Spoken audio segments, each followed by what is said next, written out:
જય જલારામ મિત્રો. માતાના મઢની પદયાત્રા દરમિયાન કેટલાય સેવા કેમ્પોનો લાભ લેવાનો મોકો મળ્યો. વિવિધ સેવાકીય પ્રવૃત્તિઓને નજીકથી જાણવાની તક મળી. લોહાણા સમાજ પણ સેવાકીય ક્ષેત્રે પાછળ નથી. જેમ કે ગાંધીધામ લોહાણા મહાજન ભુજોડી પાસે છેલ્લા 16-17 વર્ષથી એક સેવા કેમ્પ નિયમિતપણે ચલાવે છે. પણ રસ્તે ચાલતા વારંવાર એક નામ જે સાંભળવા મળ્યું તે હતું બાબર કેમ્પ. લોકોમાં ચર્ચાતું આ નામ બાબર કેમ્પ શું છે, કેવી એની વ્યવસ્થા છે, કેવી સગવડો અહીં પૂરી પાડવામાં આવે છે, કેટલા લોકો અહીં કામ કરે છે, એ આખોય આયોજન નજીકથી જાણવા માટે આજે હું તમને લઈ જઈ રહ્યો છું બાબર કેમ્પમાં. રાત્રિના 1:30 વાગ્યો છે. આજે 21 સપ્ટેમ્બર 2025 હું તમને બાબર કેમ્પની અંદર લઈ જાઉં છું. તો ચાલો નિહાળીએ બાબર કેમ્પ. આપ જોઈ રહ્યા છો અહીંયા ગરમ પાણીની વ્યવસ્થા, જે પદયાત્રીઓના થાક ઉતારવા માટે. એના સિવાય અહીં મસાજ માટેના આધુનિક મશીનો પણ આપ જોઈ રહ્યા છો. મેડિકલની અત્યાધુનિક વ્યવસ્થા આ કેમ્પમાં આપણને જોવા મળે છે. અહીં 24 કલાક ચા પાણીની વ્યવસ્થા પણ છે. નખત્રાણાથી 1.5 થી 2 કિલોમીટરના અંતરે આવેલો આ કેમ્પ ખૂબ મોટી સેવાઓ પદયાત્રીને પૂરી પાડે છે. સેવ મમરાના એક કાઉન્ટરથી શરૂ થયેલો આ કેમ્પ અત્યારે 26 વર્ષથી કાર્યરત છે.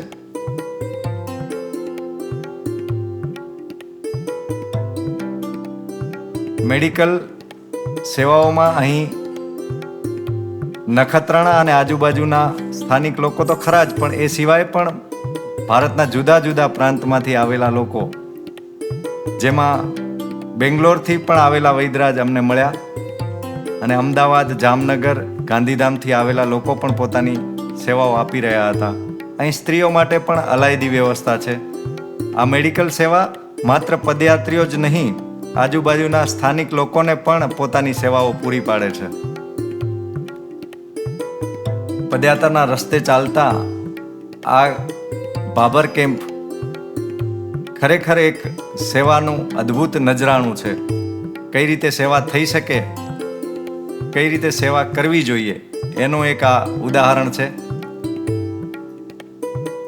અમે આયોજકોને જ્યારે મળ્યા ત્યારે મનમાં વિડીયો ઇન્ટરવ્યૂ કરવાનો જ વિચાર હતો, પણ આયોજકોએ નમ્રપણે અમને જણાવ્યું કે વિડીયોની વાત તો દૂરની છે, પણ અમારું નામ પણ આવે નહીં એ ખાસ ખ્યાલ રાખજો.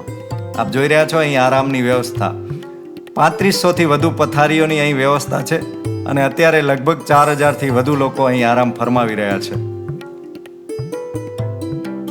મેં તમને જેમ જણાવ્યું કે જ્યારે નામનો મોહ ન હોય ત્યારે સેવા થઈ શકે. જેમ અમે લોકો પદયાત્રા કરીને આવ્યા છીએ એટલે અમારો જાત અનુભવ છે કે રસ્તે ચાલતા થેલાનોય થાક લાગતો હોય છે. આપણો કવિ દલપત પડિયાર જેમ કહે છે કે જાત્રા ક્યાં અઘરી છે જીવન, થકવી નાખે થેલો. નામના મોહનો થેલો થકવી નાખતો હોય છે, તૃષ્ણાનો થેલો થકવી નાખતો હોય છે. એ મોહ છૂટે ત્યારે સેવા થઈ શકતી હોય છે. આપ જોઈ રહ્યા છો અહીંયા આપણે ભોજન ખંડમાં પ્રવેશ કરી રહ્યા છીએ. રાતના 1:45 વાગે આપ ઈચ્છો તો બહાર ગરમા ગરમ ઇડલી સાંભાર પણ પીરસાઈ રહ્યા છે, અને અહીં ભોજનની વ્યવસ્થા પણ ચાલુ છે, જેમાં દાળ ભાત, પૂરી શાક અને શુદ્ધ દેશી ઘીમાંથી બનેલો મોહનથાળ. જી હા, બાબર ગૌશાળામાંથી લાવેલા ઘીમાંથી અહીં બંને સમયે મોહનથાળ પીરસવામાં આવે છે, જે આ કેમ્પની આગવી વિશેષતા છે.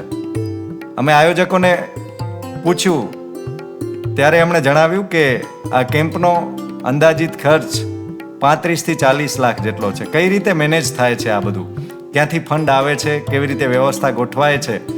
આયોજકોએ અમને એક જ જવાબ આપ્યો કે કદાચ મા મઢવાળીની ઈચ્છાથી જ આ બધું થઈ શકે છે, એ જ ફંડ મેનેજ કરે છે. અને આયોજકોમાંના મુખ્ય આયોજકે તો એવું પણ જણાવ્યું કે અહીં જે કાર્ય કરી રહેલા સ્વયંસેવકો છે, જેની સંખ્યા લગભગ 350 જેટલી છે, એમાંથી વ્યક્તિગત હું કેટલાયને ઓળખતો પણ નથી, પણ આ બધા જ લોકો નિયત સમયે પોતાની ઈચ્છાથી અહીં પહોંચી આવે છે અને 6 દિવસ નિયમિત રીતે કોઈ પણ નામના મોહ વગર પોતાની સેવા આપતા રહે છે. આપ જોઈ રહ્યા છો રાત્રે 1:45 વાગે પણ અહીં લોકો સેવામાં કાર્યરત છે અને થાક એમના ચહેરા પર દેખાઈ નથી રહ્યો. આ સુંદર મજાની વ્યવસ્થામાં પાણી માટે અહીં આરો મશીન છે, વોટર કુલર લાગેલા છે, છાશ માટેના આધુનિક મશીનો પણ અહીં છે. તમને જાણીને નવાઈ લાગશે કે અહીં તમારો થેલો કે ચપ્પલ ફાટે તો એના માટે મોચીની સેવા 24 કલાક ઉપલબ્ધ છે. મોબાઈલ ચાર્જ તો તમે કરી જ શકો છો. અહીં નાહવા ધોવાની પણ વ્યવસ્થા છે. મેં તમને જેમ કહ્યું એમ સેવ મમરાના એક કાઉન્ટરથી શરૂ થઈને આ કેમ્પ આજે એવા મુકામ ઉપર ઊભો છે જે 5 એકરમાં ફેલાયેલો છે અને કચ્છનો સૌથી મોટો કેમ્પ છે. આયોજકોનું કહેવું છે કે માની ઈચ્છા હશે તો અમારે હજી આનાથી વિશેષ કરવાની ઈચ્છા છે. તો આપ સૌને નમ્ર અપીલ છે કે રસ્તે ચાલતા પદયાત્રાના માર્ગે જ્યારે પણ આપ માતાના મઢ તરફ આગળ વધો ત્યારે આ કેમ્પની મુલાકાત લેવાનું ચૂકશો નહીં, કારણ કે આ પણ જીવનનો એક અદ્ભુત લાહવો છે. જય માતાજી, જય જલારામ, જય મા મઢવાળી.